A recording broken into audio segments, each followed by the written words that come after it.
Good evening. I'm Dr. Fred Rouse, the Real Money Doctor, and it's currently Monday, May 4th, just about 7 o'clock, not quite, just a couple minutes before. And I want to do today's daily recap of events that affect the way you get, protect, and enjoy your money, your life, and your retirement. And today, I want to talk about 135,000 dead before August 1. I'll get to that in just a couple minutes. Right now, we do the daily recap of what's happening with the current cases. And right now, current case number is currently 1,177,000 cases in the U.S. right now. Okay, that has grown. Okay, in the last 24 hours, death rate is up right now. We're currently at 68,400. Again, it's just 9-10 weeks or so. 68,000 people dead in the last 9 weeks. Okay, it keeps growing. The recovery cases really haven't changed that much, 176,000 or so. New York cases for the state are at 319,000 right now, and the deaths right now for New York State are just under 25,000, with 19,000 in New York City by itself. So the city itself is holding. They're not really jumping up in numbers. New Jersey's not happy with their numbers right now. 128,000 cases, 7.9 thousand deaths right now in the state of New Jersey. The governor's just shut down schools for the rest of the semester. He's not even bothering at this point in time. He knows it's a lost cause for the schools to even try and get in for another week or two, maybe a month or something. So that's not going to happen. Now, the death rates are slowed in both New Jersey and New York, but the numbers keep growing across the United States. Okay, across the United States. And the problem is the areas that weren't hit before are getting hit now. And each case, each death is a personal tragedy, and it's taking a toll on the families as well as the communities that they live in. And again, I wanted to mention a few of them today. One is Stanley Shera. He was 78. He's a real estate developer and property owner in New York. Started in the outer boroughs, and then as he started making some money, he moved to the big stage and into Manhattan. He was the only person so far to die from COVID whom the president actually called a friend. He's a leading figure in New York's Syrian Jewish community. Syria owned a large swath of real estate from Fifth Avenue and gave many, many millions to charities. And he was an early generous supporter of Trump's presidential campaign. Now, Adam Schlesinger, took a pop music career. Okay, he was a classiest person in an almost untouchable place. He was 52. He founded the rock band The Fountains of Wayne and racked up many accolades for his music over the years, including Oscar and Golden Globe nominations for writing the title track to the 1996 comedy That Thing You Do, and a Grammy nomination for the 203 band's tongue-in-cheek Stacy's Mom. Now, Bernie Atkins was 86. He received the Medal of Honor in 2014, 48 years after fighting in close combat in Vietnam. He was a farmer's son, eager to see the world outside of Oklahoma. He volunteered for the Army Special Forces training and found himself fighting for his life, with his comrades in arms in Vietnam. David Hickok, he was 57, as physician assistant in New Jersey, both in and out of uniform. He died of coronavirus. He's part of the New Jersey Army National Guard. He's a captain there, baseball fanatic, outdoorsman. He was the latest of 3 generations of his family to serve in uniform. His son is going to be the 4th. Lee Kennetz, he was 92. He's an alto sax player, and he's very innovative in his jazz for well over 70 years. He was the last surviving member of the Birth of the Cool, a group from the 1940s with Miles Davis. These are just a few of the names behind the numbers, and they'll be missed. Each one of these people made a serious impact, and when they're gone, there's a hole. There's a hole in society at that point in time, and it's not about to be filled. And what this means is that every day, we lose more and more of our friends, relatives, and coworkers. And we really need to take some time I mean, it's difficult with all the numbers that come out every day, all the news that comes out every day. It's easy to get numb to the numbers. It really is easy to get numb to the numbers. You try not to. It's not your intention to do those things, but you're just so inundated with the constant barrage of numbers that you tend to turn it out, and you fail to realize that each one of those numbers is an actual person, unless they happen to be one of your family members, and then you realize it very, very acutely. Now, the U.S. has been trying to open for a little while now. The president's been pushing it big time, pushing the governors. And as that rocky open continues, okay, states, okay, amazing things have happened today. The states keep pushing out these numbers. Everyone wants to get out, and a lot of states are relaxing conditions. And late today, just a couple hours ago actually, University of Washington study came out. Now, this is one of the studies the White House uses on a routine basis. And this University of Washington study came out, and it indicates that the number of daily cases will top 3,000 by the end of May. And the number of deaths will climb quickly by the middle of the month, and they project over 135,000 deaths by August 1. 135,000 deaths by August 1. We're only at 68 right now. That's a large number. Again, that's more than 20 years of Vietnam. We had a 20-year war in Vietnam. We didn't lose that many people. 68,000 right now in basically 9 to 10 weeks. Now, why the change in the middle of the month? It looks like, okay, the new projection includes an estimate of the effects of relaxing social distancing and measures in all these states. Now, even the 22 states that haven't relaxed the stay-at-home orders, okay, their numbers still grow, okay, in daily cases in the last 2 weeks. It's increased by 21%. These are for the states that haven't even relaxed the orders yet. Okay. The states that have relaxed the orders, though, the 24 states that are partially reopened, their daily cases have increased by 33% already. Now, it's an amazing thing because there are still a large number of people that are out there protesting, liberate this, give me my freedom, don't lock me up, and all this other garbage out there. Okay, people are still dying. They don't understand this. Well, it didn't happen to them. Okay, not a problem. Chances are it happened to a neighbor of theirs or someone that their neighbor knew. Now, you really got to pay attention to this stuff. There are people out there with tinfoil hats on thinking that this just doesn't affect them at all.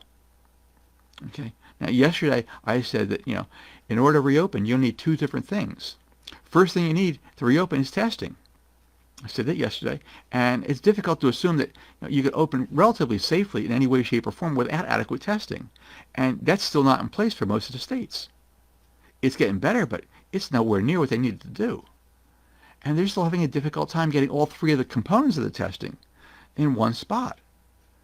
Okay, and the things that they need are the people, the actual materials, and the labs to do the test results themselves. They need all 3 of those things. They're having a hard time putting that all together because the president has yet, and at this point in time is not about to, invoke the Defense Production Act for testing. He opened the meat plants. He told the meat plants they had to stay open, but not for testing. Right now, in the United States, we've tested just a shade over 2% of the population. Just a shade over 2%. Now, if the testing were actually done, and you can assume that there's going to be a number of flare-ups anyway, and it shows in the projections. This is a new projection based on the new data that's coming out. As more states open, they're increasing the projections. What a surprise. Now, how are you going to contain those things when they start? Okay, it's contact tracing. Contact tracing is the second thing you need. I wanted to discuss that today. Now, what exactly is contact tracing? Contact tracing, it dates back in the U.S. to the early 20th century, and it was used then, okay, to limit the spread of communicable diseases such as smallpox and tuberculosis. Since then, it's been employed to control other outbreaks also, including sexually transmitted diseases, measles, and Ebola. The practice has been credited for limiting the spread of COVID-19 in other countries, and it quickly turned, okay, to that approach right here in the U.S. They're trying to turn to that approach. They haven't got there yet. Okay. Now, here's how it works. When a confirmed case of COVID is reported, then the state dispatches a contact tracer, and they track down the sick person, okay, or their relatives when the person is too ill to talk or has already died from the disease. Now, the interviewer tells the person that, okay, they should be isolated at home until there are no more symptoms, okay, or they're believed not to be contagious anymore. Okay, makes sense. Sometimes if a person doesn't have the capability to isolate on their own, they refer them to a social service agency, and they get them put up in an alternative place for housing and food for the 2 weeks, and possible medical care also. Now, the interviewer then tries to determine who the patient actually had contact with in the 2 weeks prior to the start of their symptoms. Some cases, the person may have no symptoms at all, making the tracing really, really difficult. Okay. The tracers then try and track down all the contacts that they had and attempt to speak with them. Okay. And they then suggest precautions to avoid spreading the disease and ask them also to quarantine themselves at home for 2 weeks from the time of contact with the affected person that they know of, or if they're too sick, okay, until they've actually fully recovered. Now, ideally, the tracers would track down all the contacts of everyone who is presumably, okay, diagnosed with COVID, and that given person would be spreading the virus, and they try and test them. But what happens is, even before a test confirms they actually have it, the very first hint that somebody might be ill, they need to get in there and immediately put in isolation this person and then start working back. Now, even then, okay, they can't wait for the test results. If they're tested, that's great. You're putting somebody in isolation, you're going to test them, that's great. But you can't wait for the results, because if you did, okay, you did a test, you send it off to the lab, you can't wait for 2, maybe 10 days before getting those results back. Because in the meantime, the person is still out there, okay, and they're coming in contact with more and more people, affecting everybody around them. So that's how tracing works. I mean, it requires a certain level of skill, not a lot, this can be trained. It does require empathy, though, and some social skills, and can really, really be emotionally taxing, because the people that are doing this, they're not getting paid a lot of money. They don't have a lot of background. Okay, and this is why this is an up-and-coming thing. You're going to be able to hire these people, but they're going to get burned out pretty quickly in the process after they see all these things. The same way the healthcare workers are getting burned out right now. So it's really a simple process, okay, but it takes some time to complete, and it runs up against some privacy issues that are bigger with some people than are with others. Now, okay, that's really a big deal, because as you can see from the protests that are out there, you get a bunch of yahoos out there, a bunch of wannabes, and they're all strapped up with their 38s and 45s, and they're carrying AK-47s and AK-15s, and they think they're hot shit, and they got these weapons out there constantly. Now, people are getting killed from this stuff. A guard in a dollar store told somebody he should be wearing a mask. He got shot in a dollar store. Security guard in a dollar store told somebody, well, you should be wearing a mask in here. They shot him. There's a bunch of crazies out there. Some people think I'm a crazy. That's okay. Okay? But I'm not out there infecting other people. Okay? Now, for now, what are you going to do for you? Okay, how are you going to protect yourself and your family? Social distancing still is the only thing that seems to work any way, shape, or form, along with wearing a mask. They're the only things that are having any effect at this point in time. There's no treatment right now. Okay, the doctors and nurses in New York State are going crazy trying to track things down, trying to deal with the numbers, but there's still no treatment. There's still no vaccine. That vaccine, the president thinks is going to be here by December. It's not going to be here by December. At the earliest, at the earliest, maybe next time this year, maybe. And that's with everybody in the world working on this thing. They're going absolutely crazy trying to get this thing done. But it still takes some time and some testing time once they get the numbers up. Now, so for now, okay, take care of yourself. Okay, take care of your families. Keep the social distancing. Okay, keep wearing a mask when you're out in public. Again, the mask is not there to protect you from them. It's to protect them from you. So that as you speak, as you breathe, those droplets that you might have, okay, are going to be trapped inside your own mask. That's really important. Because again, you could be infected and not even know it for up to 2 weeks.